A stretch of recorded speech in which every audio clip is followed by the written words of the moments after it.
आणि तो मोक्षापर्यंत जन्म ते मोक्ष या मधल्या काळातील जो प्रवास असतो, तो विविध प्रकारचा प्रवास असतो. या विविध प्रकारच्या प्रवासात माणसाने निर्माण केलेल्या प्रश्नांचा म्हणजे कुंडलीतील अनुदित भाग आणि उदित भागातील प्रश्नांच्या संदर्भामध्ये जो परदेश प्रवास आहे, त्या प्रवास योगाचा आज आपण विचार करणार आहोत. ज्योतिष्य दृष्टिकोनातून परदेश गमनाचा आपल्याला विचार खूप चांगल्या पद्धतीने करता येतो. आता परदेश गमन म्हणजे काय? तर स्थलांतर करणे. एका देशातून दुसऱ्या देशात जाणे याला आपण परदेश गमन असं म्हणतो. परदेशात जाण्यासाठी संधी उपलब्ध होणे किंवा परदेशाचा दौरा होणे म्हणजेच परदेश गमन आहे. खर्चिक असलं तरी परदेशात जायचं आकर्षण सर्वांना आहे. परदेशात जायचंही असलं, की म्हणजे ही सुप्त इच्छा राहिलेली नाही. आता ही जागृत इच्छा झाली आहे. सगळ्यांना असं वाटतं, की जावं. स्वातंत्र्यपूर्वी काळात किंवा त्यानंतर देखील परदेशात जाणं काही सोपं नव्हतं. अगदी कमी लोकांना परदेशात जाण्याची संधी मिळायची आणि हे शुभ मानलं जायचं नाही, कारण परदेशात जाणं हे एक बंधनयोग मानलं जायचं. आणि आपण असं असलं तरी माणसाला शेवटी परदेशात जायचं म्हणजे एक स्वर्गात गेल्यासारखं वाटायचं तिथे, की परदेशात गेलाय माणूस म्हणजे स्वर्गात जाऊन आला. कारण तिथे खूप चांगलं काही निसर्ग बघायला मिळतो, चांगल्या गोष्टी बघायला मिळतात. त्यामुळे पूर्वीपासूनच परदेशाचं आकर्षण हे तयार झालेलं आहे आणि परदेशी जाण्याचा योग आहे का? त्यामुळे ज्योतिषाकडे हा प्रश्न हमखास विचारला जातो. आता काळ बदललेला आहे. प्रत्यक्षरित्या किंवा अप्रत्यक्षरित्या ग्लोबलायझेशनचा मानवी जीवनावरती खूप प्रभाव पडलेला आहे. शिक्षणाचं महत्त्व वाढलेलं आहे. त्यामुळे शैक्षणिक विकासासाठी, नोकरीच्या निमित्ताने, आर्थिक उन्नतीसाठी देखील परदेश गमन होत आहे. त्यामुळे परदेशात राहण्याचे किंवा स्थायिक होण्याचे प्रमाण खूप वाढत चाललेले आहे. परदेशात जाणं हा एक लाईफस्टाईलचा किंवा भाग झालेला एक ट्रेंड निर्माण झालेला आहे. सर्व सुविधा उपलब्ध होतात, संधी उपलब्ध होतात आणि पैशाची देखील ॲडजस्टमेंट आता करू शकतो आपण, कारण बँकांकडून लोन देखील मिळतं आता. त्यामुळे परदेश गमन तसं सोपं झालेलं आहे. आता ज्योतिषशास्त्राच्या माध्यमातून परदेश गमनाचा योग आहे, हे कसं पाहायचं? तर आपल्याकडे आलेल्या जातकाच्या कुंडलीमध्ये हा योग आहे का? आणि ही घटना घडणार आहे का? आधी हे पाहिलं पाहिजे. जर परदेश गमनाचा योग असेल, तर तो कोणत्या कारणासाठी होणार आहे? हे आपल्याला त्याच्या दशा, अंतर्दशा आणि ग्रहांचे गोचर भ्रमण यावरून आपल्याला पाहता येतं. परदेश गमनासाठी पत्रिकेत मुख्य प्रवासाची स्थानं पाहावी. जसं तृतीय स्थान आहे, नवम स्थान आहे, व्ययस्थान आहे. ही स्थानं नीट तपासायची. तृतीय स्थान हे लहान प्रवासाचं किंवा देशांतर्गत प्रवासाचं स्थान आहे. तृतीय स्थान हे चतुर्थाचं व्ययस्थान म्हणून देखील आपण बघतो. म्हणजे मातृभूमीपासून दूर जाण्याचा म्हणजेच प्रवासासाठी परदेश प्रवासासाठी आपल्याला याचा विचार करायला पाहिजे. नवम स्थानावरून आपण दूरचे प्रवास बघतो. सागरी प्रवास म्हणजे परदेश प्रवास पाहतो. तसेच चतुर्थ स्थानाचे षष्ठ स्थान हे शत्रुस्थान असल्यामुळे कुटुंबापासूनचा विरह, कुटुंबाची हानी, कुटुंब किंवा सुखस्थानाची हानी आणि घरापासून दूर राहण्याचे योग आपण नवम स्थानावरून पाहत असतो. यानंतर व्ययस्थान आहे, जे मोक्षस्थान आहे. प्रारब्ध कुंडलीमध्ये तिथे मीन ही जलराशी येते. जल म्हणजे प्रवास. आपण जलला प्रवास म्हणतो. व्ययस्थानावरून परदेश प्रवास, परदेशातील वास्तव्य पाहिलं जातं. व्ययस्थानाचा कारक ग्रह शनी आहे, जो बंधन योग देतो. परदेशामध्ये तेथील कायदा सांभाळून व्यवहार करावा लागतो. त्यामुळे परदेशातील अडचणी, फसवणूक, पासपोर्टसाठीचे गैरव्यवहार, प्रवासातील अडचणी या देखील आपल्याला व्ययस्थानावरूनच पाहाव्या लागतात. शेवटी लोकांपासून दूर जाणं, आपल्या लोकांपासून आपण दूर जातो म्हणजे एक प्रकारचा बंधन योग आहे. नवम स्थान हे दूरचे प्रवास, तर परदेश प्रवासाचे स्थान आहे. तर व्ययस्थान हे नवम स्थानाचे चतुर्थ स्थान आहे. म्हणजे प्रवास केल्यानंतर जातक किती काळासाठी तिथे वास्तव्य करणार आहे, हे पाहण्यासाठी व्ययस्थानाचा विचार करतात. आपण तृतीय स्थानावरून जातकाचा पराक्रम, कर्तृत्व पाहतो. व्ययस्थान हे तृतीय स्थानाचे दशम स्थान आहे, की कर्मस्थान आहे. म्हणजेच जातकाचे कर्तृत्व पाहण्यासाठी व्ययस्थानाचा आपल्याला विचार केला पाहिजे. कुंडलीतील 3, 9, 12 या स्थानाबरोबर लग्नेश, राशीस्वामी आणि चंद्राचा देखील विचार महत्त्वाचा ठरतो. लग्नावरून आपण जातकाचा विचार करतो. लग्न म्हणजे जातक स्वतः. जातकाची इच्छा, आवड, निवड, महत्त्वाकांक्षा यांचा आपण विचार करत असतो. लग्नाचा कारक ग्रह रवी आहे. लग्नावरून आपण डोक्याचा विचार करतो. म्हणून जातकाच्या निर्णय शक्तीचा विचार आपण लग्नेशावरून करत असतो. चंद्र राशीवरून मानसिकता कळते. चंद्र हा मनाचा कारक आहे. शीघ्र गती आणि जलतत्वाचा ग्रह आहे. चंद्र हा नैसर्गिक प्रवासाचा कारक आहे, त्याला बदल आवडत असतात. त्यामुळे 3, 9, 12 या स्थानामध्ये चंद्र असेल, तर जातकाचा प्रवास होतच असतो. जलराशी म्हणजे कर्क, वृश्चिक आणि मीन या राशीतील ग्रह प्रवास योग दाखवतात. याचा संबंध व्ययस्थानाशी, व्ययशाशी किंवा म्हणजे आला तर परदेश प्रवास होतोच. अग्नितत्वाच्या लग्नांना या जलराशी व्यवस्थानात येतात. म्हणजे फक्त असं नाही समजायचं, की 1, 5, 9 लग्न असलेले लोकं परदेशात जातात. तर व्ययस्थानाच्या मालकाचा संबंध आपल्याला जलराशीशी, लग्नेशाशी, राशीस्वामीशी आला पाहिजे, असं बघायचंय. त्यामुळे मग जातकाची प्रवासाची इच्छा आहे, हे सिद्ध होतं. म्हणजेच इथे एक नियम असा आहे, की 3, 9, 12 या स्थानाचा संबंध जलराशी, लग्नेश आणि राशीस्वामी यांच्याशी आला, की परदेश प्रवास होतो. तसेच वायुतत्वाच्या राशी व्यवसायानिमित्त परदेशात अल्प वास्तव्य देतात. अग्नी आणि पृथ्वी राशी अग्नितत्वाच्या आणि पृथ्वी तत्वाच्या राशी देखील व्यवसायाच्या दृष्टीने आपण त्यांचा विचार करू शकतो. राशींच्या स्वभावाचा विचार वास्तव्याच्या दृष्टीनेच आपल्याला महत्त्वाचा ठरतो. आता चर राशी बघितल्या तर 1, 4, 7 आणि 10 म्हणजे मेष राशी आली. मेष राशीचं चिन्ह कसं आहे? तर तो मेंढा आहे, जो चंचल आहे, ज्याला हिंडणं, फिरणं, प्रवासाची आवड आहे. कर्क राशीचं चिन्ह बघा, ते खेकडा आहे, जो पाण्यामध्ये संचार करतोय, म्हणजे जो स्थिर नाहीये. तसंच यानंतर तूळ राशी बघा, त्याचा हातामध्ये तराजू धरलेला एक पुरुष आहे आणि तो हलणाऱ्या पारड्याला समतोल राखण्याचा प्रयत्न करतोय. मकर राशीचं चिन्ह आहे, जे पाण्यामध्ये संचार करणारी एक मगर आहे. म्हणजे या सर्व चिन्हांच्या चरगुणामुळे या राशी व्यवस्थानात जर असतील, तर जातकाचे अल्प काळासाठी परदेशात वास्तव्य असते. म्हणजे जातक तिथे स्थायिक होत नाही. त्याचं परदेशात जाणं-येणं चालू असतं. म्हणजे तो मायदेशी परत येतो. स्थिर राशी म्हणजे वृषभ, सिंह, वृश्चिक आणि कुंभ या व्ययस्थानात असतील, तर जातक परदेशात बराच काळ म्हणजे दीर्घकाळ राहू शकतो किंवा कायमचा स्थायिकही होऊ शकतो. मग स्थिर राशींच्या चिन्हाचा विचार करूया आपण.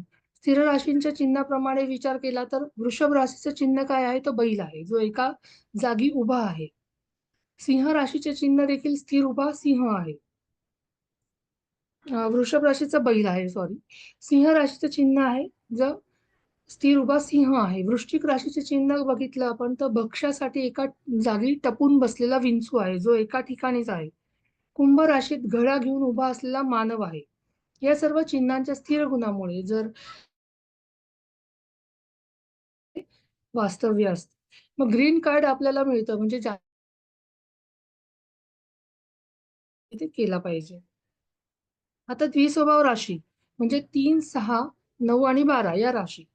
या व्ययस्थानात जर असतील तर परदेशात मध्यम मानाने वास्तव्य असते. मग मिथुन राशीचं चिन्ह जर बघितलं तर तिथे 2 जुळी बाळं आहेत. कन्या राशीचं चिन्ह बघितलं तर एका हातामध्ये धान्याचे कणीस तर दुसऱ्या हातात विस्तव घेऊन नावेत बसलेली एक कन्या आहे. म्हणजे ती पण विहारच करते. धनु राशीचे चिन्ह काय आहे? तर कमरेच्या वर मानवाचे आणि कमरेच्या खाली घोड्याचे शरीर आहे. म्हणजे अर्ध मानवाचं आणि अर्ध पशुचं शरीर आहे. या 2 गोष्टी आहेत. मीन राशीचे चिन्ह बघा 2 विरुद्ध दिशेकडे तोंड असलेले 2 मासे आहेत. या सर्व चिन्हांच्या द्विस्वभाव गुणामुळे या राशी जर व्ययस्थानात असतील, तर परदेशात मध्यम मानाने वास्तव्य असते. अशा प्रकारे परदेशातील वास्तव्याचा विचार करताना आपल्याला राशींच्या स्वभावानुसार विचार करायला पाहिजे. आता जातक जेव्हा आपल्याकडे प्रश्न विचारायला येतो, की माझा परदेशात जाण्याचा योग आहे का? त्यासाठी आधी आपल्याला त्याच्या वयाचा विचार केला पाहिजे. कारण फिरण्यासाठी फिरायला जाण्यासाठी आपल्याला कुठल्याही वयाचं बंधन नसतं. शिक्षणासाठी जायचं असेल, उच्च शिक्षणासाठी जायचं असेल किंवा नोकरीला जाण्यासाठी आपल्याला वयाचा विचार तिथे करणं खूप आवश्यक आहे. आणि मायभूमीतून परत कधी येणार, म्हणजे मायभूमीत परत कधी येणार असा देखील आपल्याकडे प्रश्न येतो. मग त्यावेळेला आपल्याला चतुर्थ स्थानाच्या दशा अंतर्दशेचा विचार करावा लागतो. कारण चतुर्थ स्थान म्हणजे आपण स्वतःचं जातकाचं घर आहे असं आपण मानतो. परदेश प्रवासासाठी लागणारे जे डॉक्युमेंट्स असतात, पासपोर्ट आहे, व्हिसा आहे, यासाठी आपण तृतीय स्थानाचा विचार करतो. अ, तृतीयेश जो कोणी आहे त्याचा विचार करतो आणि हे चतुर्थाचं व्ययस्थान आहे. त्यामुळे आपल्याला बघायचं आहे की तृतीय स्थान बलवान असायला पाहिजे, तर आपल्याला या गोष्टी लवकर अवेलेबल होतील. तसंच बुध हा कागदपत्रांचा कारक आहे. त्यामुळे बुध देखील आपल्याला महत्त्वाचा आहे. परदेश गमनासाठी चंद्रासोबत आपल्याला शुक्र, गुरु, राहू आणि केतू यांचा देखील विचार करायला पाहिजे. मग गुरुचा विचार आपण का करतो? कारण गुरु परदेश गमन देतो. प्रारब्ध कुंडलीमध्ये जर बघितलं तर चतुर्थ स्थानामध्ये कर्क रास येते, जी गुरुची उच्च राशी आहे. आणि कर्क राशीवरून किंवा चतुर्थ स्थानावरून आपण मायभूमी पाहतो. नवम स्थानामध्ये आणि व्यय स्थानामध्ये गुरुच्या धनु मीन राशी येतात. मग नवम आणि व्यय ही दोन्ही स्थाने परदेशासाठी आपण पाहत असतो. मग कर्केमध्ये गुरु उच्चीचा होतो. तसंच नवम आणि व्यय स्थानावर गोचरीने जेव्हा गुरुची दृष्टी जाते, त्यावेळी आपल्याला परदेश गमनाचा योग येतो. म्हणजेच गोचरीने गुरुच्या 3, 9, 12 या स्थानातून जातो किंवा गुरुची दृष्टी 3, 9, 12 या स्थानावर जाते, त्या वर्षी आपल्याला परदेश गमनाचा योग येतो. शुक्राचा विचारही महत्त्वाचा ठरतो, कारण शुक्र देखील परदेश गमन देतो. शुक्र हा जलतत्वाचा ग्रह आहे. जसं मी आधी सांगितलं, की जल राशी ज्या आहे किंवा जलतत्वाचा विचार आपण प्रवासाच्या दृष्टीने बघतो. मग शुक्र भौतिक सुखाचा देखील कारक आहे.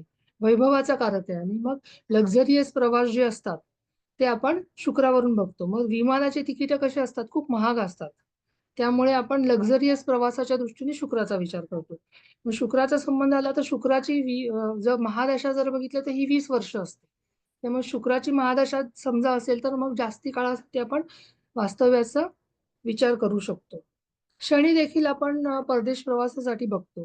मग व्ययस्थानामध्ये शनी काय करतो तर त्याच्या गोचर भ्रमणामुळे परदेशात जाण्याची संधी निर्माण करत असतो किंवा शनीची दृष्टी जरी गेली तिकडे गोचर भ्रमणाने, तरी आपल्याला परदेश गमनासाठी संधी उपलब्ध होतात.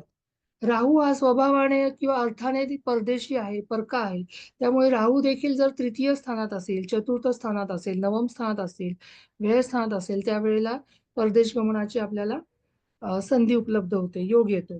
आणि चतुर्थ स्थानातील राहू काय करतो, तर तो गृहसौख्य कमी करतो. राहूची महादशा ही 18 वर्ष असते. त्यामुळे राहूचा महादशा काळ हा घरापासून तोडण्यास किंवा दूर जाण्यासाठी पूरक ठरतो. परदेश प्रवासासाठी आपल्याला केतू देखील जबाबदार मानावा लागेल. कारण केतू सुद्धा काय करतो, ज्या स्थानात असतो तिथून विभक्त करतो. जर चतुर्थात असेल तर तो घर सोडून परदेशामध्ये स्थायिक करू शकतो आपल्याला, घरापासून दूर पाठवतो. याशिवाय आपल्याला हर्षल बघायचं आहे, तर हर्षल काय करतो, विमान प्रवासाचा कारक आहे. मग हर्षल जरी समजा तृतीय स्थानात किंवा व्यय स्थानात असेल, नवम स्थानात असेल, तर तो देखील आपल्याला परदेश प्रवासाचा योग देतो. नेपच्यून हा जलतत्वाचा ग्रह आहे. त्यामुळे हा जलप्रवास देतो. सागरी प्रवासाचा कारक आहे. त्यामुळे मोठ्या जहाजातून, बोटीमधून देखील आपल्याला परदेश गमनाचा योग येतो. जर समजा 1, 4, 7, 10 या चर राशीमध्ये जर नेपच्यून असेल, तर आपल्याला सागरी मार्गाने देखील परदेश गमनाचा योग येऊ शकतो. जर पत्रिकेमध्ये परदेश गमनाचा योग आहे हे निश्चित झालं, तर तो कोणत्या कारणासाठी आहे? जसं मी आधी म्हटलं, की अनुदित भाग किंवा उदित भाग. कोणत्या भावाचा प्रश्न आहे? जसं कुटुंबासोबत जर आपल्याला जायचं आहे, तर आपण हे अनुदित भागात मानतो, द्वितीय स्थान. मग आपल्याला जर सोबत जायचं असेल, तर द्वितीय स्थानावरून आपण परदेश गमन आहे का ते बघतो. तर शिक्षणासाठी जाणार असेल, तर हे पंचम स्थान आहे अनुदित भागातील. मग शिक्षणासाठी आपण पंचम स्थानाचा विचार केला पाहिजे. नोकरीसाठी आपण षष्ठ स्थान पाहतो. उद्योग व्यवसायासाठी दशम स्थान पाहतो. आरोग्य उपचारासाठी षष्ठ स्थान विचारात घेतो आणि लग्नानंतर जोडीदाराबरोबर जर जावं लागणार असेल, तर सप्तम स्थानाचा विचार करायला पाहिजे. उच्च शिक्षणासाठी नवम स्थान विचारात केला पाहिजे. संततीला जर संतती झाली, तर मग आई-वडील किंवा सासू-सासरे यांना जाण्याचा योग येतो. मग पंचम स्थान आपण पाहतो. याशिवाय लाभस्थान हे इच्छापूर्तीचं स्थान आहे. म्हणून मग जर समजा नुसतं फिरायला जायचं आपल्याला इच्छा आहे, तर मग त्यावेळेला लाभस्थानाचा देखील विचार करायला पाहिजे. तसंच हे चतुर्थाचं अष्टम स्थान देखील आहे. म्हणजे गृहसौख्याची हानी म्हणून देखील आपल्याला लाभस्थानाचा विचार करायला पाहिजे. यानंतर फिरायला जायचंय परदेशात फक्त, मग आपण त्यावेळेला व्ययस्थानाचा विचार करू शकतो. म्हणजे कुंडलीतील 12ही स्थानातून आपल्याला कोणकोणत्या स्थानातून, कोणत्या संदर्भात आपला परदेश प्रवास होणार आहे, हे आपल्याला पाहता येऊ शकतं. त्याचबरोबर आपल्याला दशा आणि गोचर ग्रह भ्रमणाचाही विचार केला पाहिजे. कारण त्यावरूनच आपण कोणत्या काळात हा योग येणार आहे आणि किती काळासाठी येणार आहे, ते आपण सांगू शकतो. जसं आता आजच्या काळामध्ये मुलांना डिग्री शिक्षणासाठी जायचं असतं किंवा उच्च शिक्षणासाठी परदेशात जायची इच्छा असते. मग आधी परदेशात जाण्याचा योग आहे का हे पाहिलं पाहिजे आणि मग हा जर योग असेल तर मग 12वी नंतरचं जर शिक्षण असेल, ग्रॅज्युएशन पर्यंतच्या शिक्षणाचा योग पाहताना आपल्याला पंचम स्थानाचा विचार करायला पाहिजे. मग पंचमेशाचा तृतीयेश, नवमेश, व्ययेश, लग्नेश आणि राशीस्वामी यासोबत चंद्र यांचा जर शुभयोग असेल आणि समजा जलराशीचा संबंध आला असेल, तर परदेश शिक्षणासाठी हा मुलगा जाईल आपल्याला सांगता येतं आणि जर नसेल, तर मग भारतामध्ये शिक्षण घेईल. जातक डिग्री शिक्षणासाठी जाणार आहे, त्यावेळी आपल्याला पंचमेश, तृतीयेश, नवमेश, व्ययेश, लग्नेश किंवा राशीस्वामी यापैकी एकाची विदशा असणं आवश्यक आहे आणि ती शुभ असली पाहिजे. म्हणजे त्या काळामध्ये त्याचा जाण्याचा योग निश्चित असेल आणि परदेशामध्ये त्याला यश देखील मिळेल. यानंतर जातकाचं शिक्षण किती काळासाठी हे त्याला आधी विचारायचं. किती वर्षासाठी जाणार आहे? मग त्यावरून आपल्याला त्याचा काळ काढता येतो. हा तेवढ्या काळासाठी जाऊ शकतो का? मग जेव्हा जाणार आहे त्यावेळेला त्याला महादशा कोणतीही असली तरी चालते. मग 3, 9, 12 या स्थानापैकी एकाची अंतर्दशा असणं मात्र आवश्यक आहे. म्हणजे त्या अंतर्दशेच्या काळामध्ये त्याचा राहण्याचा काळ आपण निश्चित करू शकतो. तसंच उच्च शिक्षणाचा योग बघताना आपल्याला नवम स्थानाचा विचार करायचा आहे. मग इथे नवमेषाचा संबंध व्ययस्थानाशी, तृतीय स्थानाशी, लग्नेशाशी, राशीस्वामीशी आणि चंद्राशी जर शुभ असेल, तर मग जातक परदेशामध्ये उच्च शिक्षण घेईल. आता इथेही जातक किती काळासाठी जाणार आहे, त्यावेळी कोणती अंतर्दशा आहे, ती शुभ आहे की अशुभ आहे, हे पाहणं महत्त्वाचं आहे. मग महादशा कोणतीही चालेल, पण 3, 9, 12 या स्थानाची एकाची अंतर्दशा असणं आवश्यक आहे. तसंच ज्या काळात तो जाणार आहे, त्या काळात ज्या कारणासाठी जाणार आहे, त्या स्थानाची म्हणजे 3, 9, 12 लग्नेश, राशीस्वामी यांची विदशा असणं आवश्यक आहे. ती शुभ असली म्हणजे त्या विदेशात त्याचा परदेशात जाण्याचा योग येईल आणि अंतर्देशाच्या काळात राहण्याचा काळ निश्चित होईल.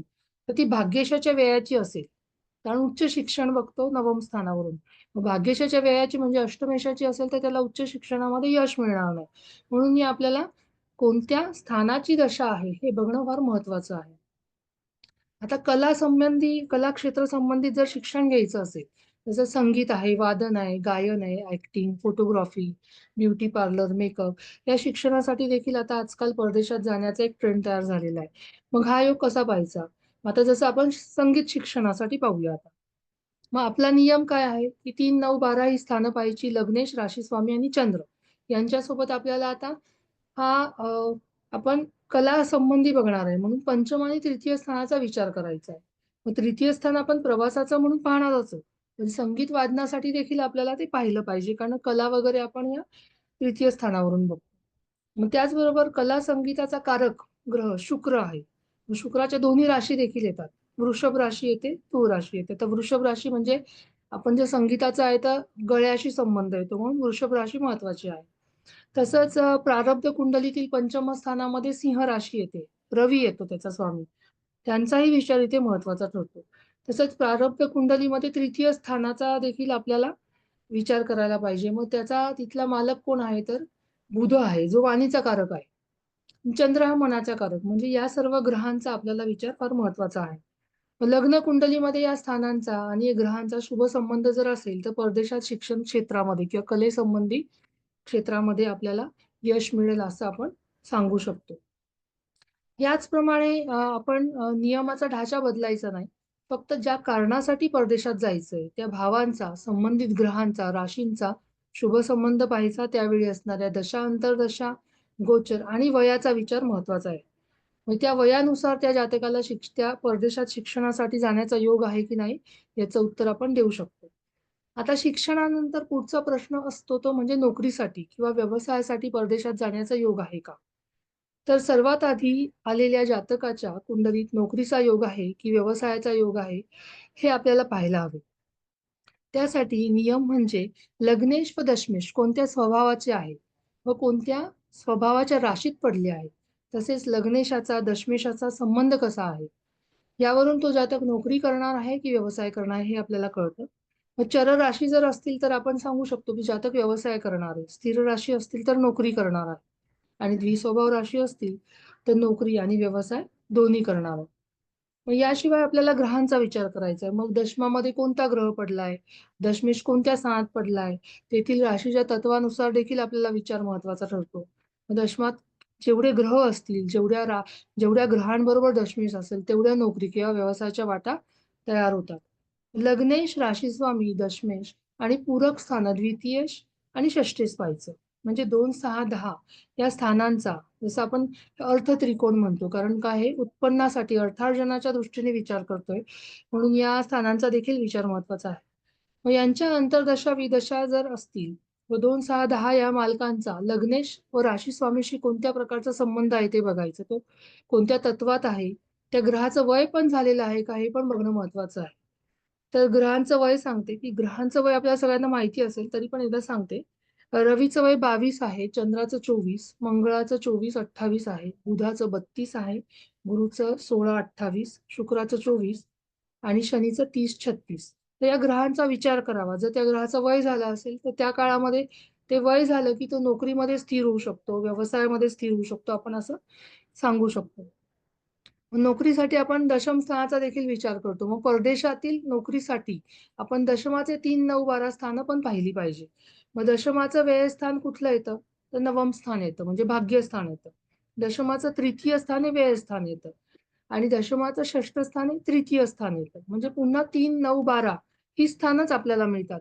म्हणजे या स्थानांचा संबंध आपल्याला बघायचा आहे. मग यांच्या अंतर्दशा जर असतील, तर त्या काळामध्ये जातकाला परदेशामध्ये नोकरी मिळते. मग ज्या भावाचा प्रश्न आहे, तो भाव पूर्व केंद्रामध्ये मांडायचा. म्हणजे लग्नस्थानी मांडायचा. त्यामुळे मग पत्रिका लवकर सुटते. मग आता आपण नोकरीचा प्रश्न बघतोय. मग त्यावेळी काय करायचं, की दशम स्थान लग्नामध्ये मांडायचा. दशम भावातली जी राशी आहे, त्याप्रमाणे आपण कुंडली सोडवायची. मग 3, 9, 12 हे आपल्याला बघायला सोपं जातं. मग त्यांचा संबंध लग्नेश, राशीस्वामी आणि जलराशीशी कसा आहे ते पाहायचं. जर समजा शुभ असेल, तर जातकाला नोकरीला परदेशात जाता येतं आणि मग किती काळासाठी जाणार आहे याचं अंतर्दशेवरून आपल्याला उत्तर देखील मिळतं. मग शिक्षणानंतर नोकरीचा विचार करतो त्याच्या जोडीला अर्थत्रिकोण खूप महत्वाचा आहे. त्याचा विचार तर केलाच पाहिजे. कारण पूरक स्थानांच्या अंतर्दशा, त्यांच्या मित्रग्रहांच्या अंतर्दशा देखील आपल्याला शिक्षणानंतर नोकरी लागणार आहे की नाही याचं आपल्याला उत्तर देतात. परदेशातील नोकरी किती काळ टिकेल हा पुढचा प्रश्न असतो. मग ती टिकेल हे बघण्यासाठी आपल्याला अंतर्दशा महत्त्वाच्या ठरतात. मग जोपर्यंत मित्रग्रहांच्या अंतर्दशा असतील तोपर्यंत ती नोकरी टिकणार आहे आणि शत्रुग्रहांच्या विदशा काळामध्ये नोकरीमध्ये बदल करावा लागत असतो. त्यामुळे परदेशात जेव्हा हा जातक जाणार असतो त्यावेळी आपल्याला त्याला या गोष्टीची जाणीव करून द्यावी लागत असते. त्यामुळे त्याची मानसिकता देखील तयार होते. मग जेव्हा त्याच्या मित्रग्रहांच्या अंतर्दशा असतील, त्यावेळेला नोकरी टिकणार आहे. शत्रुग्रहाच्या जर अंतर्दशा येणार असतील, तर त्या काळामध्ये बदल कर किंवा बदलावी लागणार आहे. हे सांगितलं आपण. तर बरं होतं. म्हणजे मग त्याला त्रास होत नाही. मारते मारते इकडे जरा म्यूट केलं तर बरं होईल. सगळ्यांचे माईक मॅडम तुम्ही म्यूट करता का?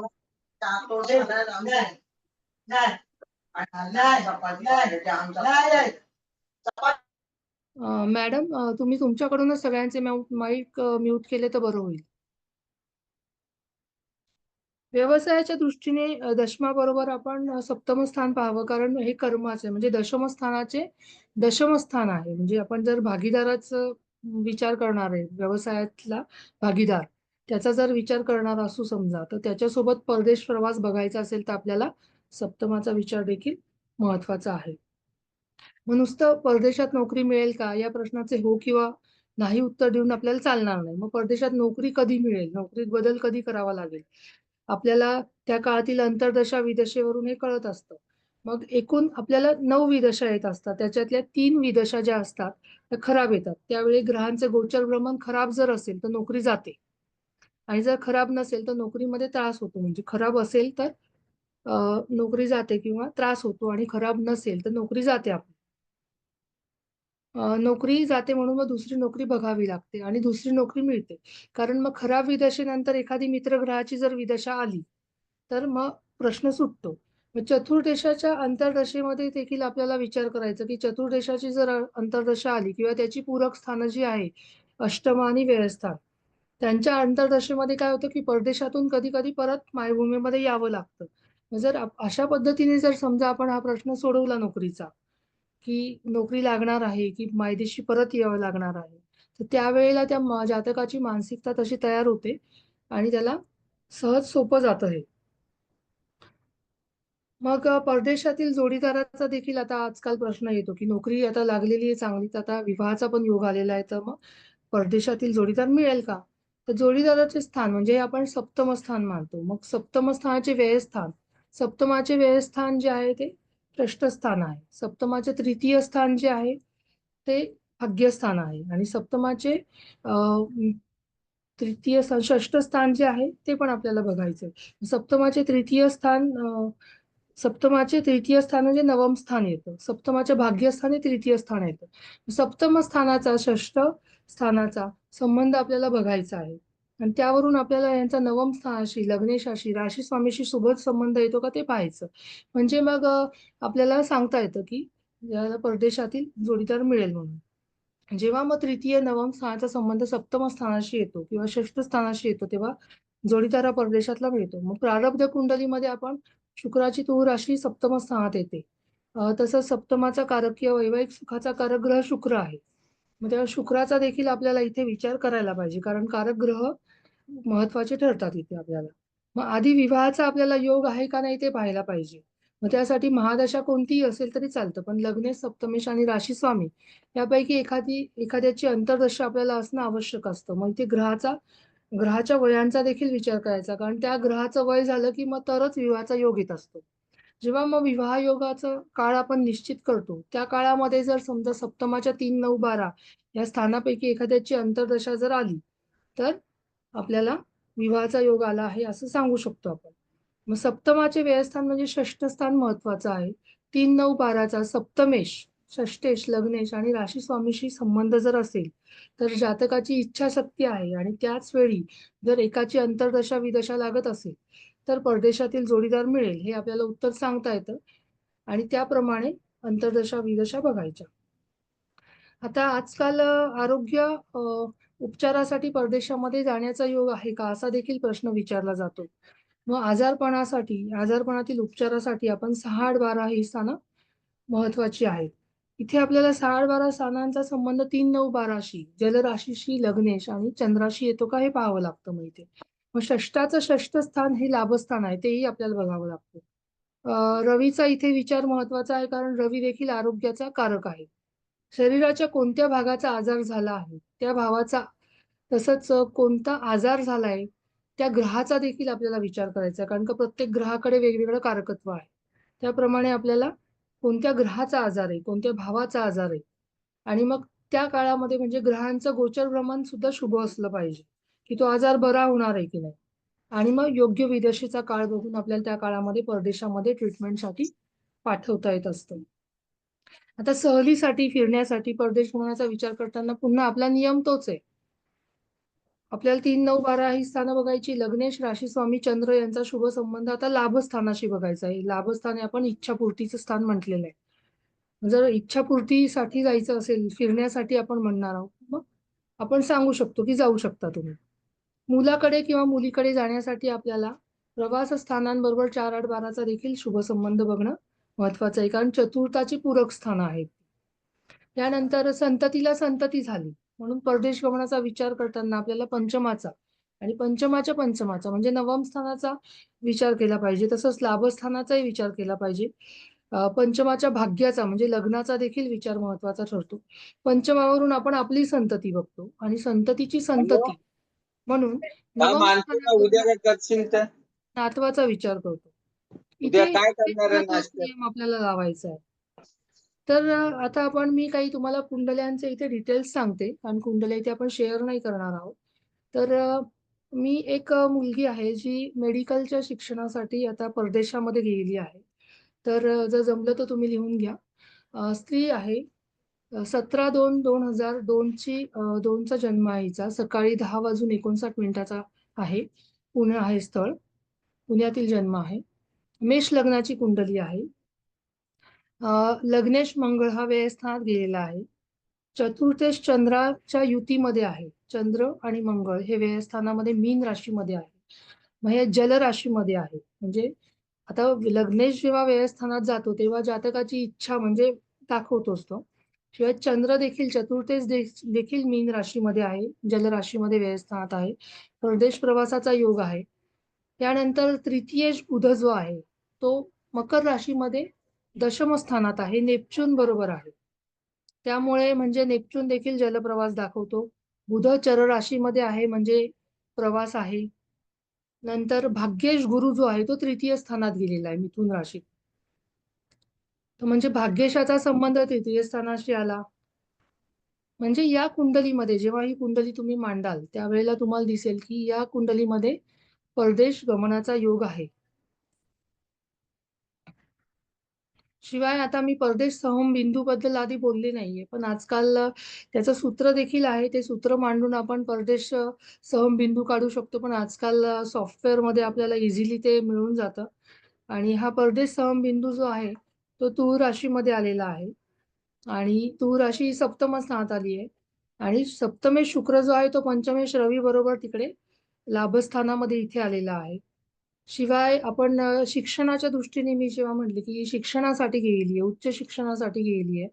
तर नवमेश आणि पंचमेशाचा 3, 7, 11 या बौद्धिक राशीतून शिक्षणासाठी पूरक असलेल्या राशीमधून एकाच तत्वामधून नवपंचम योग देखील या कुंडलीमध्ये आपल्याला दिसतो. त्यामुळे या मुलीला इथे खूप चांगल्या पद्धतीने आपल्याला याच्यात शिक्षणासाठी ही मुलगी परदेश गमनासाठी जाणार आहे, पाहता येतं. आता दुसरी एक कुंडली आहे. जी कुंडलीचे मी डिटेल्स सांगते, की ही स्त्री जातिका आहे. 13 जानेवारी 1948 चा जन्म आहे. वेळ आहे सायंकाळी 18:34. देवगाव, नाशिक. तर ही कर्क लग्नाची कुंडली आहे. लग्नेश मंगळ जो आहे तो सिंह राशीत धनस्थानात आहे, द्वितीय स्थानात आहे. तर ह्या कुंडलीची असं आहे, की कर्क लग्न उदित आहे. 3, 9, 12 या स्थानामध्ये द्विस्वभाव राशी आलेल्या आहे. ज्या वास्तव्याच्या दृष्टीने आपण जसं महत्त्वाच्या आहे. म्हणजे येणं-जाणं होणार आहे याचं. नंतर मग लग्नेश चंद्र जो आहे तो सप्तम स्थानात आहे आणि तो तृतीयेश आणि व्ययेश बुधयुक्त आहे. मग लग्नावर चंद्राची आणि बुधाची दृष्टी गेली. म्हणजे नियमाप्रमाणे जर बघितलं तर तृतीयेश आणि व्ययेशाचा संबंध लग्नाशी आला. शिवाय हे मकर राशीमध्ये सप्तम स्थानात आहे. मकर राशी म्हणजे चर राशीचा स्वभाव आहे इथे. त्यामुळे परदेशात येणं-जाणं आहे. नवमेश गुरु जो आहे, तो पंचमामध्ये आहे. संततीच्या स्थानात आहे. वृश्चिक या जलराशीत आहे. त्यामुळे परदेश प्रवासासाठी वृश्चिक ही जलराशी खूप पूरक आहे. नवम स्थानावरून आपण तृतीय संततीचा देखील विचार करतो. आणि परदेश सहमबिंदू हा पंचम स्थानात वृश्चिक राशीमध्ये आहे. त्यामुळे तृतीय संततीमुळे म्हणजे तृतीय संतती याची या स्त्रीची परदेशात आहे. त्यामुळे ही परदेश गमनाचा या स्त्रीच्या कुंडलीमध्ये योग आला. मग तृतीयामध्ये जलतत्वाचा ग्रह शिवाय नेपच्यून देखील आहे, जो जलप्रवास दाखवतो आपल्याला. या कुंडलीमध्ये चतुर्थ स्थानामध्ये केतू आहे. तर केतू विभक्तपणा देतो. त्यामुळे घरापासून लांब जाण्याचा योग देखील या कुंडलीमध्ये दिसतो आपल्याला. ही स्त्री जातिका दरवर्षी मुलाकडे परदेशात 3 ते 6 महिन्यासाठी जात असते. म्हणजे वारंवार जाण्याच्या योग कसे आहेत किंवा फक्त शिक्षणाच्या दृष्टीने कसे आहेत. आता इथे मी हे सांगण्याचा प्रयत्न केलेला आहे. तर आज अशा रीतीने आपण कुंडलीमध्ये परदेश गमनाचा योग आहे का? आणि जर असेल तर तो कोणत्या कारणासाठी आहे हे पाहिलं. तर हे पाहताना दशा आणि ग्रहांच्या गोचर प्रमाणाचा आपल्याला विचार करणं फार महत्त्वाचं आहे. तो केला पाहिजे. त्यावरून आपल्याला कोणत्या दशेमध्ये तो जाणार आहे म्हणजे वेळ आणि किती काळासाठी जाणार आहे हे आपल्याला निश्चित करता येत असतं. तर आपल्याला मी सांगितलेलं परदेश गमन खूप छान पद्धतीने समजलं असेल असं मला वाटतं. आपण सर्वांनी माझे विचार खूप शांतपणे ऐकले यासाठी मी आपल्या सर्वांची खूप आभारी आहे. तसेच बाबांनी मला इथे बोलण्याची संधी दिली त्याबद्दल मी त्यांची सदैव सदैव ऋणी आहे. धन्यवाद. जय महाराष्ट्र. जय ज्योतिष.